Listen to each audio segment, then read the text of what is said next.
आईला अक्षा हा काही म्हणा पण असं उघड्यावर बसायला मजाच येते जरा. हा जरा मोकळं मोकळं वाटतं ना. हा पण तुला एक गोष्ट माहिती का, काय इथं लय मोठी आढळ आहे बरं का.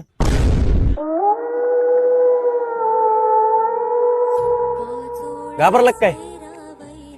अरे घाबरलो नाही बर का. त्याचं काय माहिती का ते ना ये भूत बीत चिटकीन फिटकीन काय नसतं. आपण नाही घाबरत हाडळ बिडळ ना.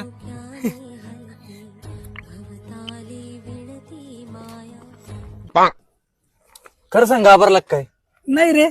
मग तू तुझा बोचा धुना माझं का म्हणतो तो.